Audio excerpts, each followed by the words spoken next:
Assalamualaikum warahmatullahi wabarakatuh. Halo kawan pajak, jumpa lagi di Podcast Pademangan, informatif solutif.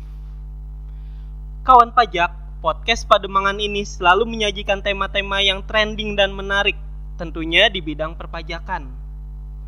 Podcast Pademangan ini sudah sampai di episode 3. Bagi kawan pajak yang belum menyaksikan episode sebelumnya, kawan pajak bisa menyaksikannya di channel YouTube KPP Pratama Jakarta Pademangan.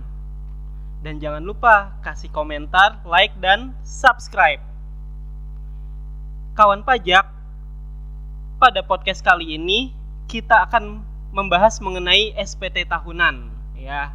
Karena sekarang sudah bulan Februari, sebentar lagi bulan Maret nih.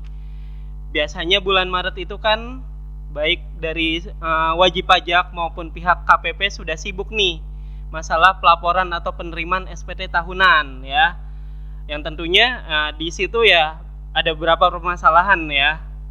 Nah, untuk membahas ini pada kesempatan ini kita akan membahasnya bersama dengan narasumber yang sudah tidak asing lagi bagi kawan pajak yang sering menggunakan layanan KPP Pratama Jakarta Pademangan, terutama yang bagian helpdesk.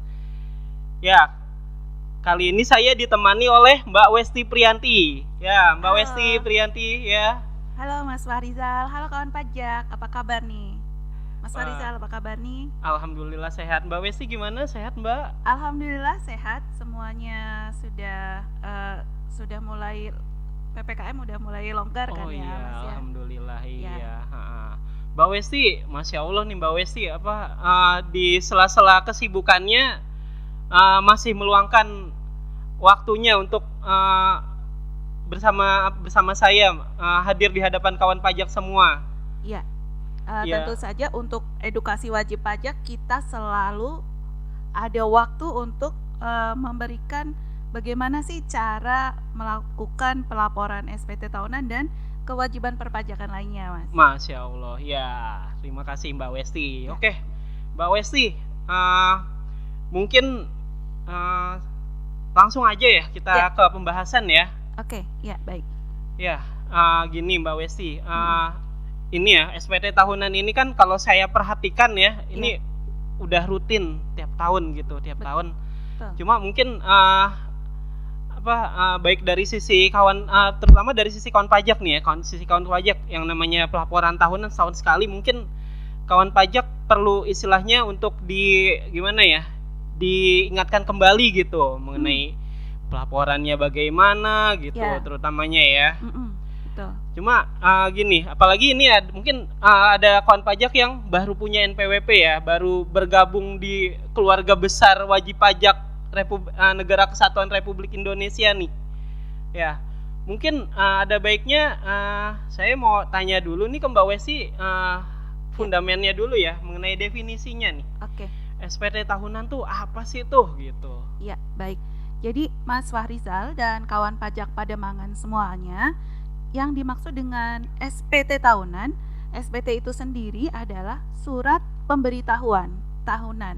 Jadi kawan pajak yang sudah memiliki NPWP itu hanya melaporkan saja bagaimana sih keadaan penghasilan kawan pajak di 1 tahun yang lalu.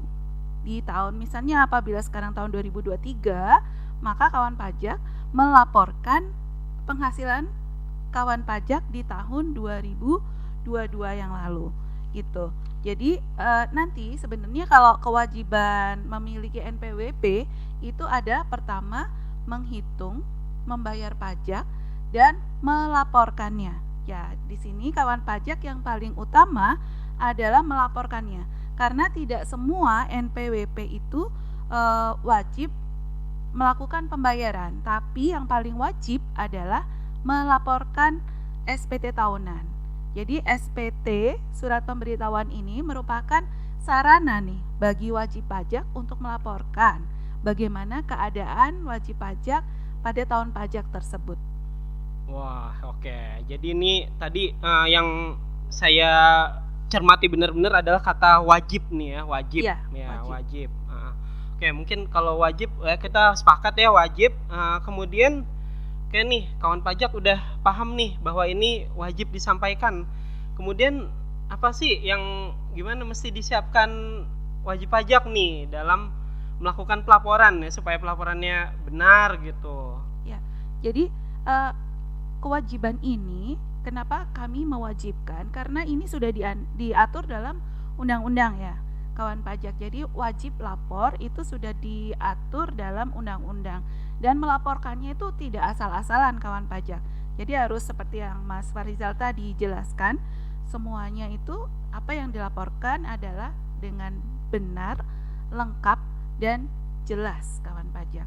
Nah, nanti pelaporannya dengan cara melaporkan lewat DJP online, lewat pajak Go ID, lewat website. Iya, oke. Lewat website ya.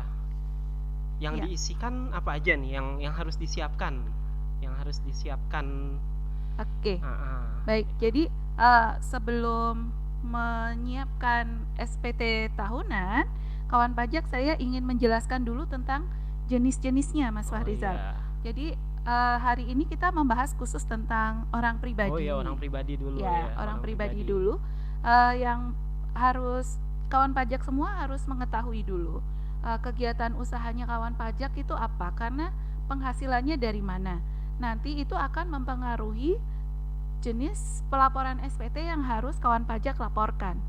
Misalnya nih Mas Farizal, kawan pajak yang mempunyai usaha, maka nanti harus melaporkan melalui formulir 1770 secara elektronik.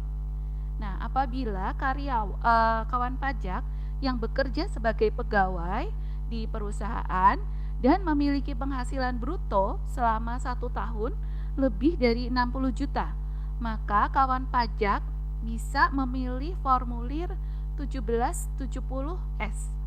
Di sini 1770S artinya adalah 1770 sederhana.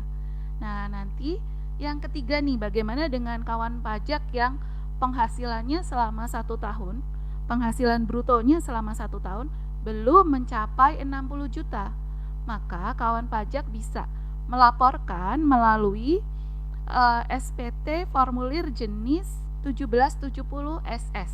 Sangat sederhana. Karena memang isiannya sederhana sekali, Mas. Gitu. Iya.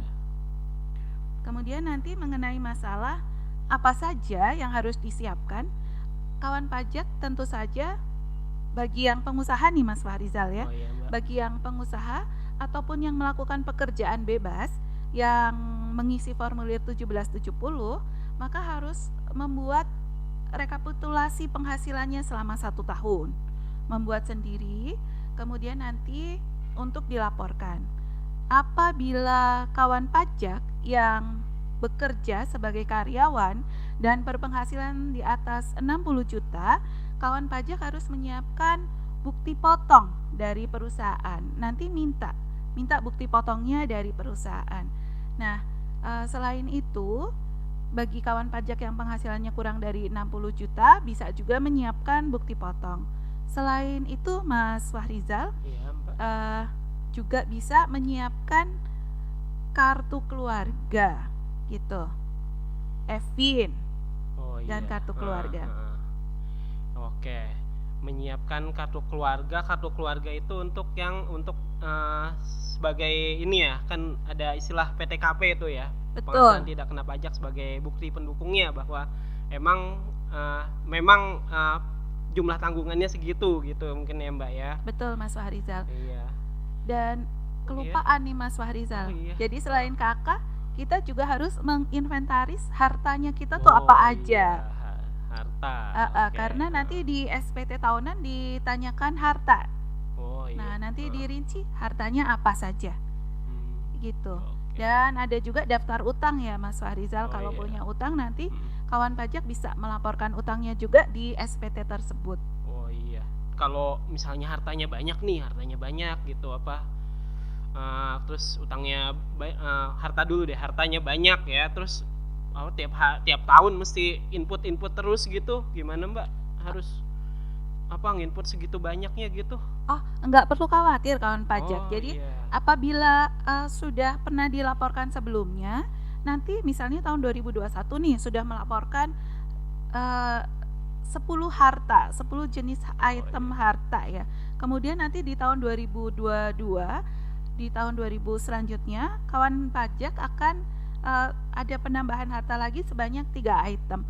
Maka melalui e-form ini, melalui pelaporan online ini, 10 harta yang kawan pajak laporkan sebelumnya itu sudah terekam. Oh, otomatis gitu Otomatis ya. masuk. Jadi Dah nanti masuk tinggal ya. nginput yang 3 item terbaru aja.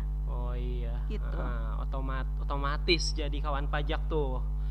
Kemudian kalau kayak misalnya mungkin kawan pajak masih bingung juga nih cara ngitungnya nih, cara ngitung pajak gitu. Kalau lapor online itu apa otomatis terhitung gitu, Mbak? Iya, nanti untuk yang karyawan otomatis akan terhitung berapa pajak yang terutang di dalam e-filingnya itu. Oh iya, langsung kita ngakunya misalnya penghasilannya berapa gitu, penghasilan neto atau brutonya berapa ya. Terus karena udah ada PTKP-nya udah dipilih, otomatis langsung ngitung dengan tarif yang berlaku ya. Sudah tentunya tarif ya. berlaku yang baru. Oh iya, gitu kawan pajak, nggak perlu khawatir ya. Hartanya banyak ya. Yang mudah-mudahan kawan pajak seperti itu semua ya. Amin ya. Amin. Hartanya banyak ya, tiap tahun Mas yang input terus ternyata bisa otomatis ngambil dari tahun sebelumnya. Ya. Kemudian hitungan juga langsung otomatis nih, otomatis ada kita nginput penghasilan setahun berapa gitu, terus dikurangin dikurangin PTKP yang dipilih ya, sesuai yang tadi yang susunan anggota keluarga tadi ya, langsung kehitung gitu. Betul Mas Harizal. Oke, Mbak Westi, mungkin gini juga Mbak Westi ya, ini termasuk ini ya, mungkin saya dengar kayak misalnya di rekan-rekan saya nih ya, nih problem tahunan nih. Lapor online tapi passwordnya lupa, Mbak. Passwordnya lupa. Iya. Oke. Jadi kalau teman-teman dulu waktu kawan pajak waktu pertama kali membuat itu, kita dari kantor pelayanan pajak Pratama pasti memberikan kertasnya itu namanya kertas e-fin ya, atau yang meminta lewat email nanti diberikan dalam bentuk soft copy berupa nomor e-fin. Nah, nanti silahkan masuk ke laman pajak Go ID, kemudian nanti sebelum mengisikan NIK dan password, apabila passwordnya lupa, kawan pajak bisa agak turun sedikit melihat menu di bawah tombol namanya lupa password. Nah, nanti tinggal diketik NIK kawan pajak, NPWP atau NIK kawan pajak, kemudian nanti diketik e-fin-nya. Gitu. Nanti silakan, nanti kami akan kirimkan email. Nah, di email tersebut kawan pajak bisa tuh untuk membuat password yang baru lagi. Oh, jadi ngereset password gitu ya? Iya, ngereset password. Nah, akan ada e-fin tadi ya? Harus ada e-fin-nya. Kalau e-fin-nya misalnya nggak megang gitu, lagi nggak megang, mungkin kemana gitu ya? Oke, baik. Jadi kalau misalnya kawan pajak nih kehilangan e-fin-nya, maka kawan pajak kehilangan e-fin dan lupa password. Nah, nanti kawan pajak bisa meminta ulang e-fin-nya ke kantor pajak, atau bisa juga meminta e-fin ke kering pajak. Gitu. Kering pajaknya bisa lewat Twitter itu. Oh iya. Oke, Mbak. Ke kantor pajak bisa mana aja? Iya, bisa di mana aja, atau bisa lewat email ya. Email di mana kantor pajak kawan pajak terdaftar. Nah, informasi mengenai kantor kawan pajak, emailnya berapa, kemudian nomor WA-nya berapa, itu kawan pajak nanti bisa akses di laman pajak.go.id di bagian menu unit kerja. Gitu. Jadi nanti kalau yang lupa e-fin boleh lah Mas minta lagi. Oh iya, jadi gitu. Ya oke. Jadi kawan pajak nggak usah khawatir ya, mau login DJP online password lupa, terus ditanya e-fin, e-finnya nggak tahu kemana gitu. Nah, itu ada solusinya sebagaimana yang sudah dijelaskan Mbak Westi tadi gitu. Oke. Sama ini Mbak, ini juga mungkin problem yang dihadapi beberapa wajib pajak yang dia misalnya terdaftar 1 atau 2 tahun lalu gitu. Iya. Tapi kondisinya sebenarnya baik ketika mendaftar maupun saat ini gitu. Tuh sebenarnya lagi nggak ada penghasilan gitu. Misalnya mahasiswa atau misalnya ibu rumah tangga gitu yang bikin NPWP tuh ya mohon maaf ya sebenarnya karena ada persyaratan administrasi gitu kayak misalnya buka rekening gitu atau juga misalnya kawan pajak ya yang kondisi sekarang mungkin masih belum penghasilannya taruhlah setahun misalnya masih belum 50 juta gitu misalnya sebulan masih di kisaran 4 jutaan gitu penghasilannya gitu dan kerjanya di toko gitu misalnya nggak dapat yang tadi yang kayak misalnya karyawan kan 1770 S ya bukti potong gitu dapat bukti potong dari bosnya dari pemberi kerjanya gitu tuh gimana tuh Pak Mbak sementara kan di satu sisi tadi wajib NPWP-nya aktif gitu. Iya baik, jadi buat kawan pajak yang penghasilannya belum mencapai 54 juta selama 1 tahun dan tidak diberikan bukti potong nih sama pemberi kerjanya, maka kalau saya sih tetap laporan ya, jangan tidak lapor ya. Ini juga berlaku bagi kawan pajak yang mungkin saat misalnya tahun pajak yang bersangkutan tidak bekerja, itu tetap aja di sebelum bulan Maret itu tetap harus melakukan pelaporan SPT tahunan ya, dengan nanti memberikan keterangan kepada petugas pajaknya atau dilaporkan sendiri lewat DJP online gitu bahwasannya penghasilannya 0 selama 1 tahun ini.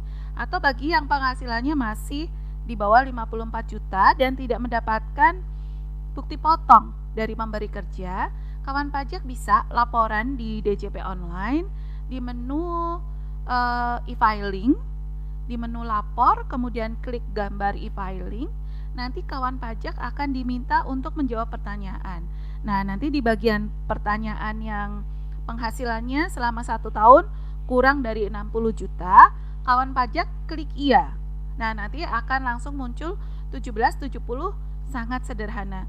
Nanti kawan pajak tinggal mengisikan aja nih, kira-kira berapa sih penghasilan kawan pajak selama tahun pajak tersebut.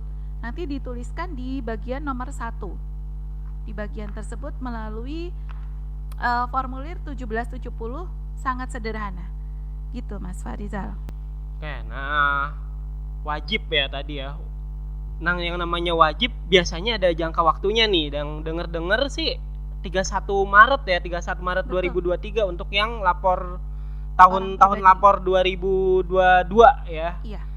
Dan kalau misalnya 31 Maret terlampaui terus masih belum lapor tuh ada sanksi nggak gitu Mbak? Oh iya, karena ini udah diamanatkan di undang-undang nih Mas Fahrizal dan kawan pajak semuanya, dan sudah dijelaskan nih bahwasannya kawan pajak harus melaporkan untuk orang pribadi ya, NPWP orang pribadi itu ada batas waktunya. Jadi batas waktunya adalah tanggal 3 bulan sejak tahun pajak terakhir ya. Jadi tanggal 31 Maret. Jadi bagi kawan pajak yang nanti penghasilan tahun 2022 harus dilaporkan paling lambat 31 Maret 2023. Dan seperti yang sudah ditanyakan Mas Farizal tadi, ada sanksinya nih. Ada sanksinya, itu juga sudah dijelaskan di undang-undang, itu sebesar 100.000. Jadi jangan sampai terlambat ya Mas Farizal. Karena laporannya kan gampang ya Mas. Laporannya kan cukup lewat DJP online aja, nggak perlu datang ke kantor ya Mas ya. Oke gitu ya Mbak ya. Iya. Tuh kawan pajak 100.000 sanksinya, lumayan 100.000 tuh. Lumayan banget. Harga lato-lato 5.000. Nah kalau misalnya 100.000 bisa 20. sayang buat anak-anak kawan pajak gitu. Kayak itu Masya Allah Mbak Westi sudah memberikan informasi yang banyak sekali nih untuk saya maupun ke kawan pajak nih. Ya, mungkin ini Mbak ya, sebagai penutup nih, kalimat yang mau disampaikan ke kawan pajak apa nih? Ya, bagi kawan pajak jangan sampai telat untuk laporan SPT tahunan. Kalau nanti kena denda 100.000, selain buat beli lato-lato jumlahnya banyak, lumayan buat ngupi-ngupi cantik. Oh. Nah, jadi segera aja sekarang diinventaris nih. Ini ada nggak sih? Dicoba dulu. Masuk ke DJP Pajak Go ID-nya tuh masih inget passwordnya atau enggak? Kalau enggak, segera minta Evin ulang. Gitu, dan wajib lapor sebelum 31 Maret 2023, kawan pajak. Nah, kawan pajak, kalimat penutup yang luar biasa dari Mbak Westi tadi menandai berakhirnya sesi podcast kita kali ini. Oke, terima kasih banyak Mbak Westi atas info-info yang diberikan ke kita semua ya mengenai bahasan SPT tahunan tadi yang mudah-mudahan bisa dilakukan ya, bisa mudah-mudahan bisa dilakukan oleh kawan pajak terkait kewajiban penyampaian SPT tahunan. Terima kasih juga kawan pajak sudah menyimak podcast kali ini ya. Jangan lupa kawan pajak simak, nantikan terus ya bahasan-bahasan podcast episode selanjutnya. Jangan lupa juga ya, mungkin menyambung bahasan podcast episode sebelumnya nih, kawan pajak melakukan pemadanan NIK dan NPWP ya, itu sebelum akhir tahun ini. Oke, mohon maaf kawan pajak apabila dalam penyampaian kami ada kesalahan-kesalahan ya. Ya, kami melakukan obrolan-obrolan mengenai perpajakan ini ya tentunya demi kawan pajak ya, demi pajak kuat Indonesia maju. Wassalamualaikum warahmatullahi wabarakatuh.